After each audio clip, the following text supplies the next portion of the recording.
Alright guys, welcome back to Formula 1 news. Major developments today. The governing body of the sport have confirmed they are changing the age limit to join Formula 1 down below 18 yet again as it was several years ago. This comes at a very interesting time. A few weeks ago, rumours emerged either Mercedes or Williams had put in a request to allow Antonelli to drive before his 18th birthday in August. That now it seems has been granted, meaning that Williams could potentially replace Sargeant with Antonelli as soon as ASAP if they wanted to. And what does this mean for the Mercedes driver lineup? Almost guaranteeing, I would say at this point, Russell Antonelli is their pairing next season. Is it a good idea? Why have the FIA made this exemption and changed their mind to such a great extent? Very much intrigued to your thoughts in the comments below. Hit the like button if you enjoy. Subscribe if you're new as always. I would greatly appreciate it. First of all, upgrades we've got to discuss. McLaren have several upgrades scheduled over the next few races. Their car's in a good spot. My big question is, how good is it going to be in Barcelona? This is going back to a circuit where Red Bull should be really strong. This is what Leclerc says. Red Bull's strength that has been somewhat masked, I would say, over the last few races with the curbs and just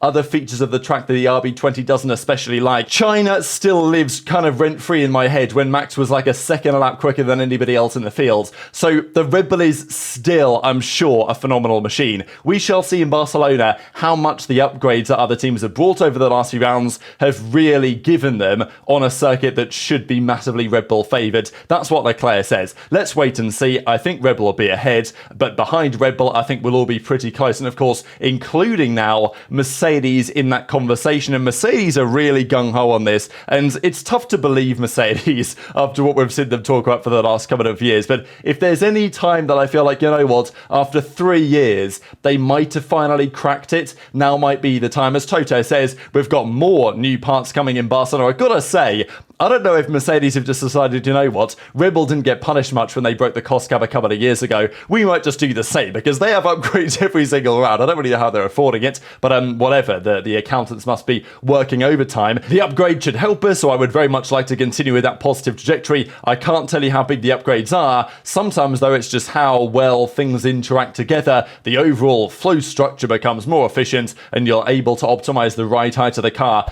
bit by bit. You've added more performance. In Barcelona, we will bring another step to the car, and even James Allison has a comment on that we'll see in a couple of seconds' time. Just quickly on Sergio Perez, because they've given him a 2-year deal. He's not given them much in return as it stands. And Horner actually said on Checo's recent form, because he scored 4 points in the last 3 races. It's not great. He knows what's at stake. We need him performing at the top of his game. What I don't really understand is what actually is at stake here for Perez realistically. Okay, the Constructors' Championship, but let's be real, by re-signing Perez, it's quite clear that they don't really care about that. So what is at stake? His contract's been signed. You've just given him the new deal. So, you know what I mean? I'm a little bit confused by this. And even Horner goes on to say, you see this with Checo time and time again. You think he's on the ropes, and then he bounces back. It's like having stinker after stinker and then finally putting in a good performance is not bouncing back. I don't know. I'm just confused by the decision. I'm frustrated. I'm not confused. I know why they did it. It's money. You know, the amount of sponsorship revenue brings in this type of stuff. But I'm sad that Yuki hasn't got his chance, because he probably never will get his chance at Red Bull, and I feel like it would have been good to see how he would have fared. More drama, though, between Mercedes and Red Bull. It feels like the sport is finally back to some degree. After Montreal, we saw Horner say, well done, Mercedes, you brought some upgrades, and James Allison said that the upgrade that we brought in Imola was a downgrade, but whatever, even with our downgrade, we managed to beat their upgrade. Which, okay, sure, but at the end of the day, Mercedes actually scored more points in the race in Montreal than Red Bull did, despite Max, of course, winning the Grand Prix. Toto says he's optimistic about the trajectory, and then we get this coming out of Red Bull, and this is classic Red Bull, obviously, in many ways, and it's also classic Formula 1, but it is at least worth thinking about the request that Red Bull have put in, an unofficial request, questioning the legality of Mercedes front wing. It is funny how it works, isn't it? Red Bull go from dominating, and then all of a sudden they're no longer winning by 20-30 seconds, and they're suddenly pointing at other cars and saying, hang on a second, their front wing ain't legal. Now, we talked about this the other day, so I didn't really want to do the deep dive again, but effectively flexible wings are a thing, and basically, as is described here in the article, a front wing can pass the static load test, i.e. you put a weight on the wing and it will bend and flex a certain amount. If that's within the parameters, that's fine. But these engineers are rather clever. Certainly Mercedes' front wing department is probably the most innovative on the entire grid.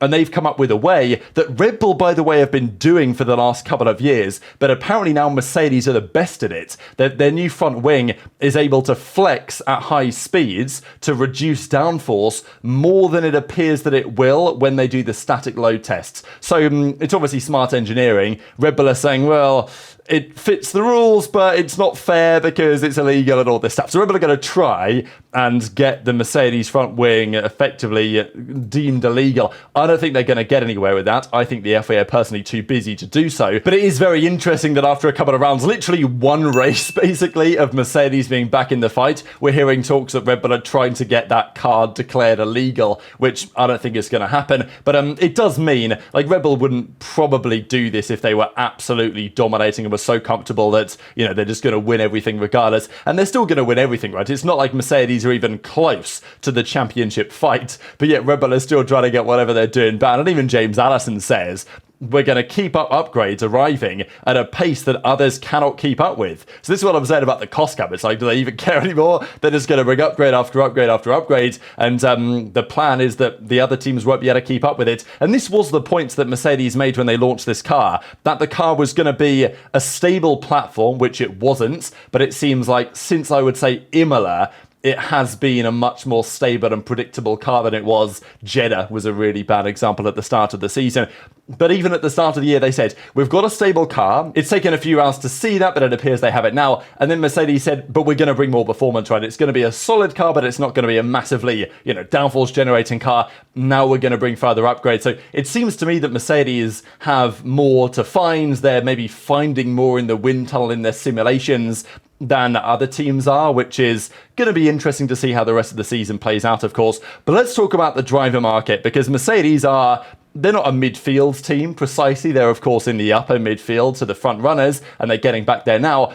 But because of their position in the standings, it does make the option of bringing in a rookie in next season slightly more reasonable, right? I mean, let's say, for example, Hamilton had won the title in 2021 and just retired straight up. Would they put, obviously Antonelli at the time was like 14, but you know what I mean? Would they have put a driver such as Antonelli, a 17-year-old, straight into the car, replacing Hamilton at Mercedes, coming off a double championship victory, going into a new set of regulations? Probably not, let's be honest. They'd put a more experienced hand in there to replace Lewis. Whereas, because they've gone down the pecking order, the idea of putting a rookie and a really young, promising, but really young driver in the car, effectively a kid, does seem more attractive, I suppose. Now, Alpine say that Jack Doohan, one of their Formula 2 guys, he's being lined up for a potential seat. But even Alpine have said they're trying to replace Ocon.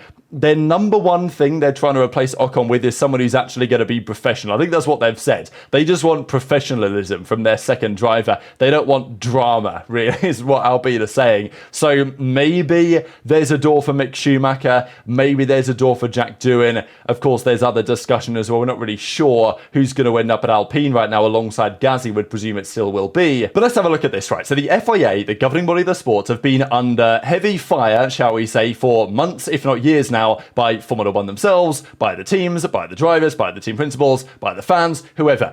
Nobody really likes the way the FIA have handled things over the last several months. There's been loads of scandals, loads of drama, loads of people quitting, and in some respects, they need to get back in the good books of Formula 1. Apparently, there was a summit held recently, kind of thing, between F1 and the FIA, where they came to terms somewhat and decided, all right, maybe instead of fighting with each other, we will make some decisions for the betterment of the sport. So, I mentioned at the time, when the rumours were emerging around Antonelli and the whole Williams thing, as we'll get to in a second, that it would be pretty good PR for the FIA to say, look, we've got this promising Italian rookie driver that Mercedes want to bring into their team.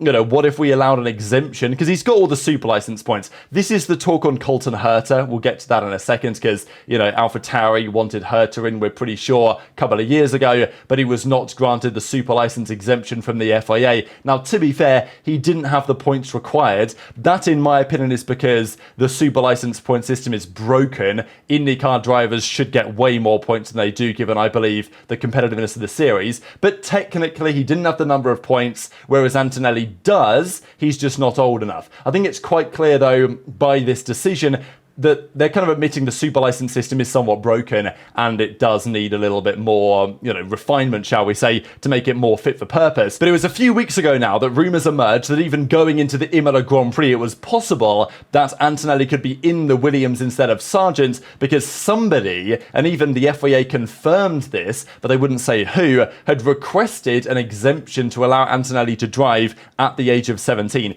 Instead of granting the exemption, what they've done instead is simply get rid of the requirement to be 18 years old anymore. And that's what they've decided to do. So this is kind of crazy to me that they've simply said, all right, you know what, if you're good enough, if you can prove you're good enough, we're going to allow you in the car at 17. I don't really think there's any problem with this personally. When Verstappen came into the sport at 17, they said, wow, that might be a bit much. Let's make the limit 18 years of age. And that's what they've done. But all of a sudden, another promising driver with obviously great history in Italian F4 and Formula Regional and all this stuff that he's won and at times dominated.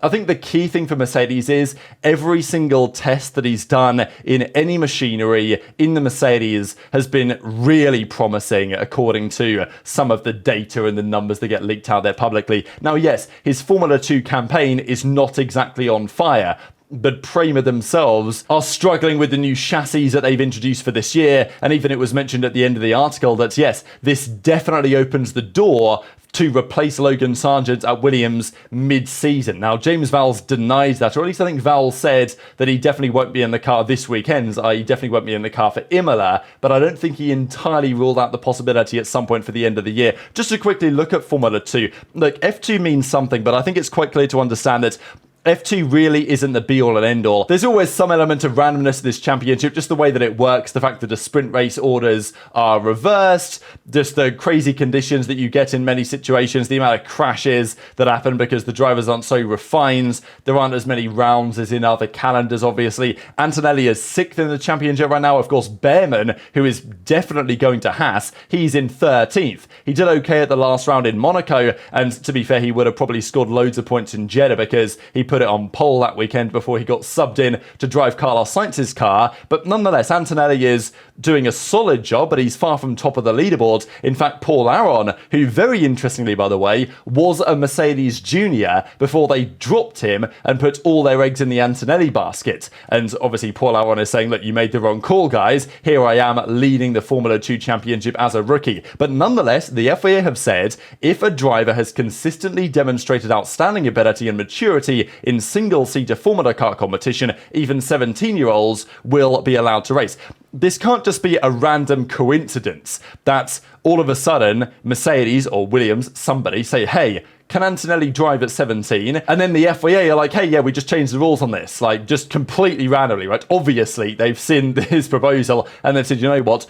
That might be a perfectly reasonable idea. So what do you guys think about this? Because he's 18 anyway at the end of August, I think in time for Monza. So it is possible that, because Sargeant's gone, like Sargeant's definitely gone. There's no doubt that he's not going to be in the sport anymore. So if Williams aren't keeping him, then why wait is the argument.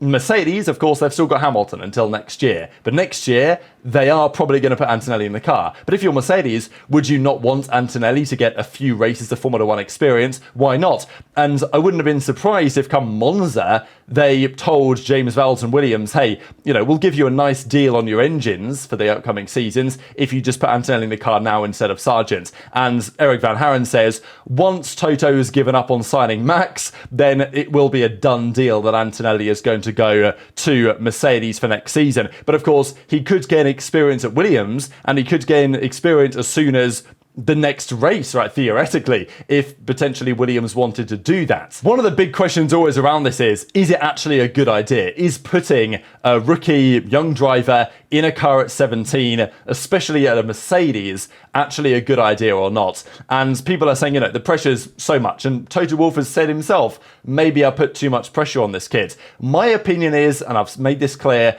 I think that it's a good idea. Whether it works for Antonelli or not, I don't know. But I think that if you are a driver of the caliber that Mercedes believe Antonelli is, the next Verstappen, the next Hamilton, whatever, if he's good enough and he's got the, the minerals, shall we say, to be that type of driver, it will show. If he's got what it takes, the pressure won't crush him. He'll live up to the challenge and he'll execute. And at the same time, Verstappen came into the sport at 17. Sure, he was raw. He made mistakes. There were, risks involved putting Verstappen in a car at that age. But is he not on the trajectory to become potentially the most successful F1 driver by the numbers of all time? Yes, right? I mean, Verstappen's record in the last couple of years is absolutely unbelievable. So, you can't tell me that putting a 17-year-old in F1 is a terrible idea. And if he is capable and competent, does it make any difference whether he's 17 or 18? In my opinion, no. So I think this is a good change. It's just one of those changes that the FIA make that makes you think, wow,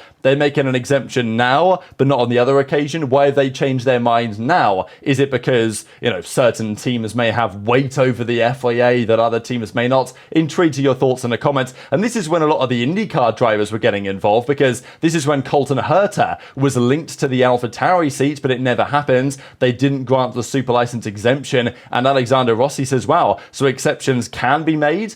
And I totally understand that POV, right? I mean, this is pretty interesting, right? That, Colton Herta, American, not okay. But, you make him Italian, all of a sudden it's okay, right? As we see here. Previously unknown Italian driver Colto Hertoni has petitioned for a super license exemption. So, if Herta was Italian, would it be a different story? I don't think so, really. But I do think that there is something to be said for this whole concept of, Italian driver, 17. It's kind of romantic in some sense, and I feel like that has helped his case to some degree. There is questions on how that duo would actually work at Mercedes. Of course, Rob is going to give his controversial opinion on the situation, but Russell effectively said he doesn't feel any need to mentor Antonelli. It's quite clear that Antonelli will get that drive now, especially if he is prepared very well at Williams from potentially mid-season to the end. Once he's, able to go, Williams might just get the deal done even while he's 17. At least he'll do some practice sessions, right? I feel like it's inevitable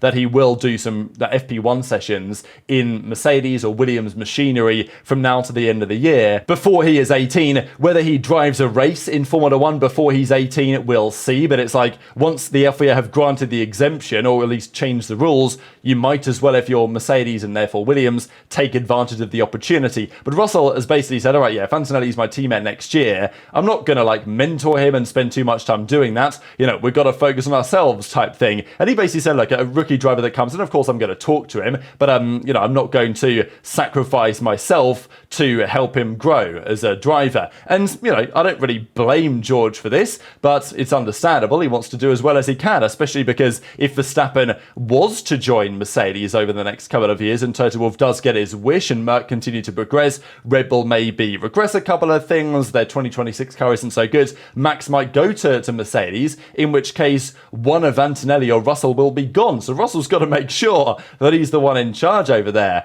Does that make him a great team leader, as Mercedes feel like I don't know if Mercedes really think that he can be. They say that they think he can, but I would have my reservations, let's say, on Russell being a good team leader. And I think that would be a really fascinating driver pairing if, of course, it happens for next season, as it well may. So very much intrigued to your thoughts on all this stuff in the comment section below. Lots going on today. Just one final thing to mention, if he goes on Lando Norris, he, of course, is only now the final driver remaining to have scored points in every single race this season. But very much intrigued to your thoughts in the comments. Hit the like button if you enjoyed. Subscribe if you're new. Take care. And I'll see you next time.